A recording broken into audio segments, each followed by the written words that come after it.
बिस्मिल्लाहिर्रहमानिर्रहीम। कैसे हैं भैया आप लोग? रटना नहीं है, समझना है। Syntax book board matric biology और चैप्टर 3 कोऑर्डिनेशन एंड कंट्रोल, उसका कौन सा टॉपिक चल रहा है? Receptors of the human body part 9। ठीक है, और उसमें 2 सेंस ऑर्गन्स को हम डिस्कस कर रहे थे। ह्यूमन आई, इसका पार्ट 9 और आखिरी पार्ट हम देखने जा रहे हैं। और कौन है ये? अली इब्ने ईसा। इसके बाद human receptors of the human body part 10 में ईयर जो है, कान, ये शुरू हो जाएगा और उसका पार्ट 1 शुरू हो जाएगा और इसके पार्ट आगे बढ़ते रहेंगे। समझ में आ रही है बात? इस तरह फिर ये पूरी सीरीज़ जो है वो मुकम्मल हो जाएगी पूरी तरतीब के साथ। कॉपी पेंसिल ले लीजिए, लेक्चर को नोट करना है और मुस्कुराते रहना है। इब्नुल हैथम वाली 2 वीडियोस जो मैंने इससे पहले बनाई हैं, उसमें आप हिस्ट्री से बड़े अच्छे से या किसी हद तक वाकिफ़ हो ही गए होंगे। मैं आपको बताता चलूँ, हमारे पास 3 जो है वो कॉन्टिनेंट बेसिकली चले हैं। एक तो ये एशिया है, जिसमें सऊदी अरब आ गया, मक्का मुकर्रमा है, मदीना मुनव्वरा, ये सारे, और दूसरे पाकिस्तान, इंडिया, भूटान, मालदीव, ये सारे के सारे एशियन कंट्रीज़ हैं। जापान आ गया, चाइना आ गया, नेपाल आ गया। ठीक है, इसके अलावा इसी के बीच में अरब पट्टी है पूरी की पूरी, इसको मिडिल ईस्ट कहते हैं। ठीक है, और उसमें क्या है? ईरान है, शाम है, उर्दन है, यमन है, सऊदी अरब है, इराक़ है और इसराइल तक। ईरान से लेके इसराइल तक ये मशरिक़ वस्ता कहलाती है, इसको मिडिल ईस्ट कहते हैं। ये अरब कंट्रीज़ हैं सारी की सारी, ये सब एशिया में आता है। तो यहाँ से इस्लाम का आगाज़ हुआ था ना, कहाँ से? 571 AD में।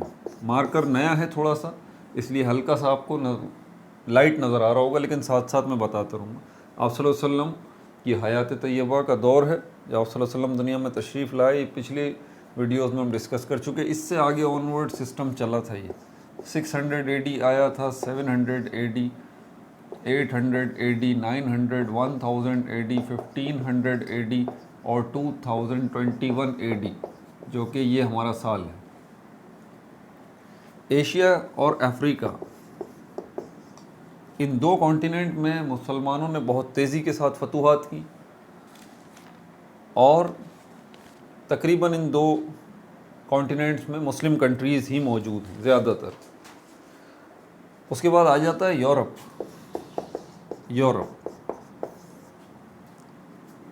यूरोप में कौन कौन सी कंट्रीज़ हैं? इंग्लैंड आ जाता है, बेल्जियम आ जाता है, और कौन कौन से हैं? नॉर्वे आ जाता है, स्वीडन आ जाता है, जर्मनी आ जाता है। ये सारे के सारे 26, 27, 28 मुल्क हैं छोटे छोटे से, जो कि यूरोप पूरे कॉन्टिनेंट को बनाते हैं। इनका ज़रा कनेक्शन समझ लीजिए, क्योंकि आजकल दौर दौरा यूरोप का है और एक साइड पे ये 2 बर्र आज़म और हैं। एक हमारा साउथ अमेरिका बर्र आज़म कहलाता है, साउथ अमेरिका, और एक नॉर्थ अमेरिका कहलाता है। ये जो नॉर्थ अमेरिका है, इसका एक मुल्क है USA, जिसकी अभी दुनिया पर हुकूमत चल रही है, यूनाइटेड स्टेट्स ऑफ अमेरिका, जिसको उर्फ़ आम में अमेरिका भी कहा जाता है। और ये साउथ अमेरिका है। फ़ुटबॉल से अगर दिलचस्पी जिन लोगों को है, उनको अंदाज़ा है, ये चिली, वेनेज़ुएला, ये सब के सब जो है वो साउथ अमेरिका में आते हैं। चिली है, वेनेज़ुएला है, और क्या है यहाँ पर हमारे पास? Brazil South America, American country है। नॉर्थ अमेरिकन कंट्रीज़ में USA आ जाता है। ठीक है, ये 5 कॉन्टिनेंट हो गए। छठा कॉन्टिनेंट ऑस्ट्रेलिया है, और 7वां जो है वो हमारे पास जहाँ पर आबादी नहीं है, जिसको हम कहते हैं वो एंटार्क्टिका। ठीक है, तो ऑस्ट्रेलिया का भी जिक्र नहीं कर रहे हैं। इनको समझिए। इसका तो इस वक्त बताने का मकसद है कि USA की हुकूमत है दुनिया में, अमेरिका जिसको हम कहते हैं, वाशिंगटन DC जिसका कैपिटल सिटी भी है। तो ये नॉर्थ अमेरिका का एक मुल्क है USA। और भी इसके साथ मुल्क है। इस USA के साथ मैक्सिको लगता है, इस तरह हमारे पाकिस्तान के साथ अफ़गानिस्तान लगता है ना, इस तरह USA के साथ मैक्सिको लगता है, उसका कैपिटल है मैक्सिको सिटी। अब ये सब बताने का मकसद ये है कि इस्लाम यहाँ से जब चला और यहाँ तक आ गया, तो सिर्फ इस्लाम में सिर्फ यही नहीं हुआ कि लोग मुसलमान होते गए, बल्कि ये भी हुआ कि कंट्रीज़ भी कैप्चर होती चली गई, इलाके भी कब्ज़े हुए, जंगें भी हुई बहुत सारी, और जंगें होती रहीं। ये सिलसिला चलता रहा 571 AD से 600, 700, 800, 900, 1500 तक, 1600 तक ये मुसलमान उरूज पे रहे। न सिर्फ ये कि दुनिया में मुसलमानों ने इन दो बर-ए-आज़मों को तो उड़ा के रख दिया, एशिया और अफ्रीका को। मैक्सिमम कंट्रीज़ जो आज आपको ये मुस्लिम कंट्रीज़ नज़र आ रही हैं, ये किसी ज़माने में मुस्लिम कंट्रीज़ नहीं थी।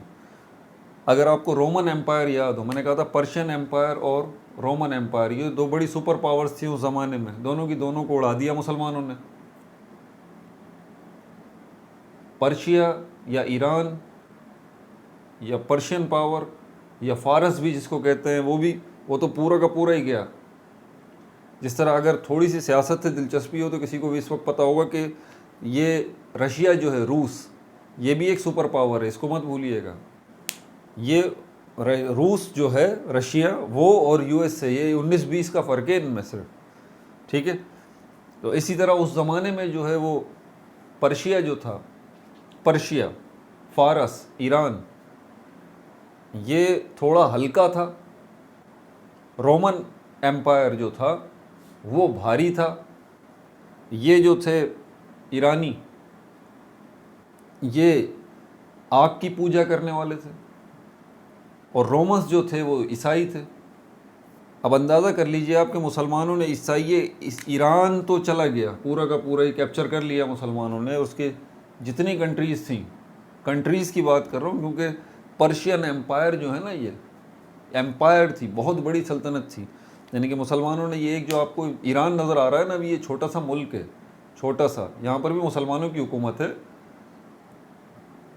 उसके अलावा ये आधा एशिया जो ना, आधा एशिया, अब आधे एशिया की बात कर रहा हूँ तो सोचें ज़रा कितनी कंट्रीज़ होंगी जो कि टूट टूट के बनी हैं इस पर्शियन एम्पायर से, सल्तनत फ़ारस से, जो उस वक्त की एक सुपर पावर थी। जब उसको कैप्चर किया तो इतनी सारी कंट्रीज़ बनी, आज आपको नज़र आ रही हैं, ये सब उसके सूबे थे, पर्शियन एम्पायर के ये सूबे थे जी, जो आज आपको कंट्रीज़ नज़र आ रही हैं, और ये मिलके आधा एशिया बनता था। और रोमन एम्पायर जो है उसका आधा एशिया और अफ्रीका और यूरोप, अफ्रीका तो को बीच में मैंने रख दिया, ऊपर ले जाएं इस अफ्रीका को, तो ये यूरोप जो है, यहाँ पर रोमन एम्पायर, और यहाँ पर एशिया तक रोमन एम्पायर, और अफ्रीका तक रोमन एम्पायर। रोमन एम्पायर बहुत बड़ा था। अब ये जहन में रखिएगा कि रोमन एम्पायर को कैप्चर करते करते मुसलमानों को कई सदियाँ लगी थी, कई सदियाँ। 571 AD से 600 तक, 700, 800, 900, 1000, 1100, 1200, 1300, 1400, ये देख लीजिए 600, 700, 800 साल हैं ये। उसके बावजूद भी रोमन एम्पायर इतना बड़ा था कि यहाँ से सिमटते सिमटते एशिया से, अफ्रीका से निकलते निकलते यूरोप तक, फिर भी रोमन एम्पायर जो है वो ख़त्म नहीं हुआ था। इतना बड़ा रोमन एम्पायर था, इतनी बड़ी सुपर पावर थी अपने वक्त की, जिसको मुसलमानों ने उड़ा दिया। और ये सब सूबे थे अफ्रीका के अंदर। जो कंट्रीज़ आपको नज़र आती हैं ना आज, अफ्रीकन कंट्रीज़, अलजायर है, चैड है, और जो है और बहुत सारी कंट्रीज़ हैं, अफ्रीकन कंट्रीज़, अभी मुझे नाम याद नहीं आ रहे। और जो है वो साउथ अफ्रीका है, इजिप्ट, मिस्र है, वो भी अफ्रीकन कंट्री है। ये सब सूबे थे रोमन एम्पायर के, ये मत भूलिएगा। तो यहाँ से मुसलमान इनको कैप्चर करते हुए यूरोप तक चले गए अंदर। यूरोप तक जब पहुँचे तो यूरोप में कब पहुँच गए थे आपको पता है? 711 में पहुँच गए थे यूरोप। कहाँ पर गए थे? स्पेन। स्पेन में तकरीबन 800 साल हुकूमत की है। 711 तारिक बिन ज़ियाद जो है वो स्पेन गए। स्पेन यूरोप का मुल्क है, याद रहे। और कहाँ से गए थे तारिक बिन ज़ियाद? अफ्रीका से यूरोप की तरफ गए, और यूरोप में स्पेन गए और स्पेन को कैप्चर कर लिया। और उसके बाद बड़ी आगे तक, स्पेन बहुत बड़ा मुल्क है अभी भी, और आगे तक फतवात करते चले गए थे तारिक बिन ज़ियाद के बाद। बहरहाल ये जो है वो 711 में स्पेन फतह हो गया था, और 712 में मुस्लिम आर्मीज़ एक जगह पे, एक सिमत में थोड़ी थी, एक डायरेक्शन में नहीं थी, कई कई डायरेक्शंस में थी। नॉर्थ में मुस्लिम आर्मीज़ पहुंची हुई थी, साउथ में अलग लड़ रही थी। तो इस तरह पूरी दुनिया में मुस्लिम आर्मीज़ जो है 8-8, 10-10 जगहों पे 10-10 डायरेक्शंस में जो है मुस्लिम आर्मीज़ फाइट कर रही थी उस ज़माने में। इन 700-800 सालों में पूरी दुनिया को हिला के रख दिया था मुस्लिम आर्मीज़ ने। तो ये वो टाइम पीरियड है कि 711 में मुस्लिम आर्मीज़ यूरोप में घुसी हैं, तो 712 में मुस्लिम आर्मीज़ यहाँ पर आई। किस जगह पर? कराची, दीबल जिसको कहते हैं, मोहम्मद बिन कासिम, याद आया? 712 में मोहम्मद बिन कासिम, दीबल, ये कराची का पुराना नाम इस जगह का दीबल था। तो मोहम्मद बिन कासिम यहाँ पर आए और उसके बाद कराची को फ़तह किया, हैदराबाद और ये सिंध फ़तह होते होते सिंध क्रॉस करके मुल्तान तक वो गए थे, और मुल्तान से आगे फिर फतवात और गई आगे, फिर लंबी हिस्ट्री है। बहरहाल बताने का ये सिनेरियो ताकि आपके जहन में पूरा बैठ जाए अली इब्ने ईसा को समझने के लिए। तो बात यह है कि ये इतनी बड़ी शख्सियत है कि विकीपीडिया के ऊपर भी इनके नाम की तफसीलात आप देखें तो आपको पता लगेगा कितने बहुत बड़े साइंटिस्ट थे, आई स्पेशलिस्ट थे, कि इनकी लिखी हुई बुक्स जो है ना वो यूरोप में कई सालों तक पढ़ाई जाती रही हैं। ज़्यादा टाइम नहीं गुजरा, अभी 100-150 साल पहले तक इनकी किताबें लिखी हुई अरबी में ट्रांसलेट हो गई, वो इंग्लिश में, और वो पढ़ाई जाती रही वहाँ पे। ये आपको पता होना चाहिए। तो ये इतना बड़ा नाम है अली इब्ने ईसा। ये थे किस ज़माने में आपको पता है? ये 711 स्पेन, क्योंकि बताने का मकसद ये आपको पता होना चाहिए, 711 इसमें स्पेन जब यूरोप में घुसे थे मुसलमान, तब जाके मुसलमान जब वहाँ रहे। बाकी तो सब रोमन एम्पायर ही था ना, बाकी तो सब क्रिश्चियन कंट्रीज़ थी। तो उस ज़माने में वो डार्क एज कहलाता है यूरोप वालों का। उनको कुछ नहीं पता था साइंस टेक्नोलॉजी के बारे में। मुसलमान जब यहाँ पर गए स्पेन में, इन्होंने साइंस और टेक्नोलॉजी में काम करना शुरू किया।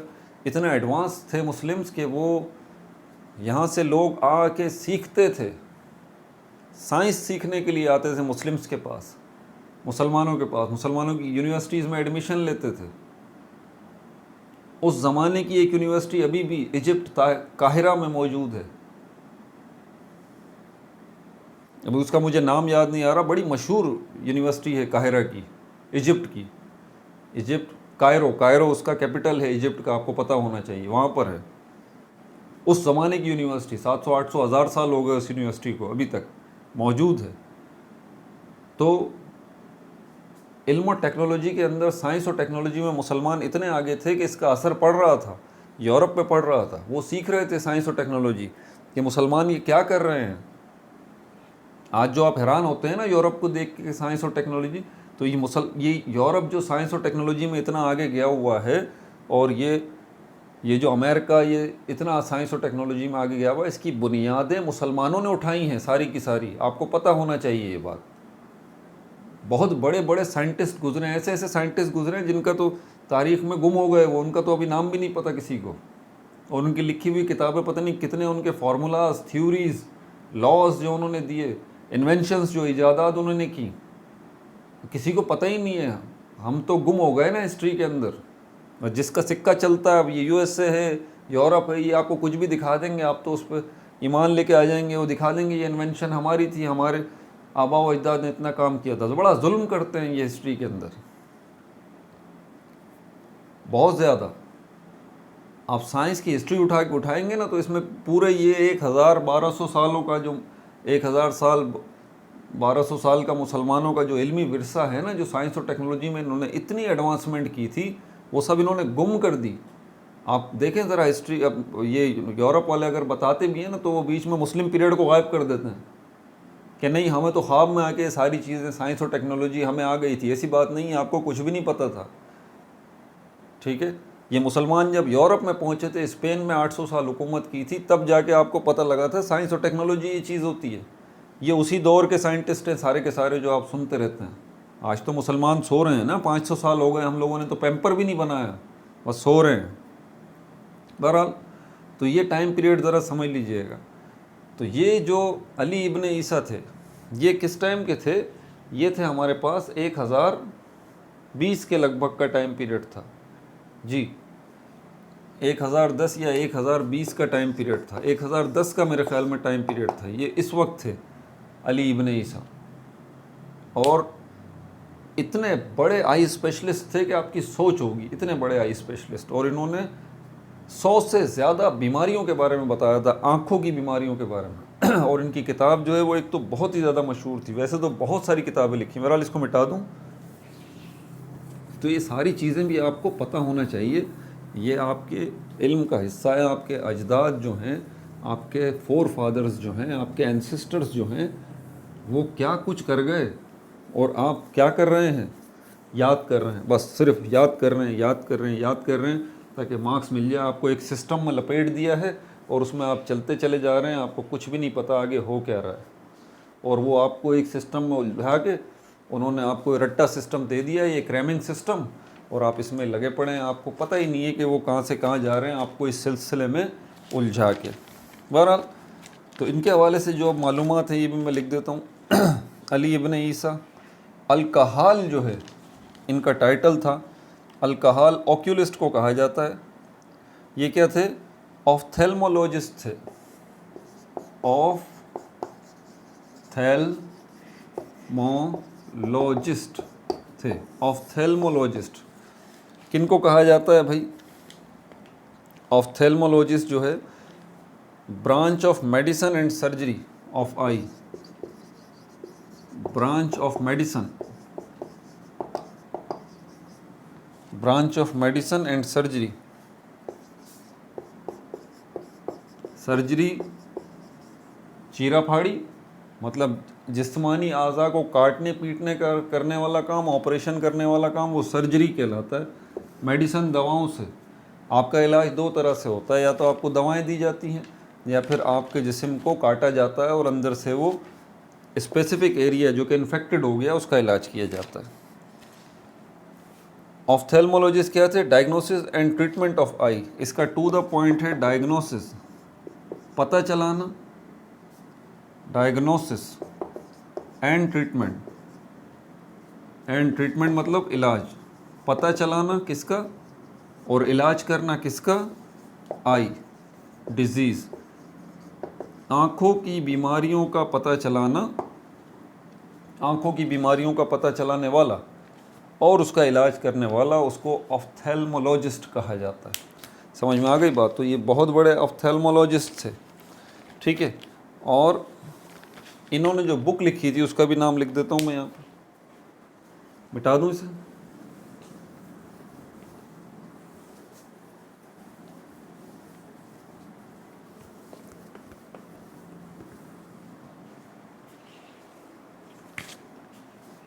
बहुत सारी बुक्स लिखी थी लेकिन जो बहुत ज़्यादा मशहूर बुक थी उसका नाम था मेमोरेंडम ऑफ ऑक्यूलिस्ट। ये विकीपीडिया पे देखें, ये आपको वहाँ भी नज़र आ जाएगी।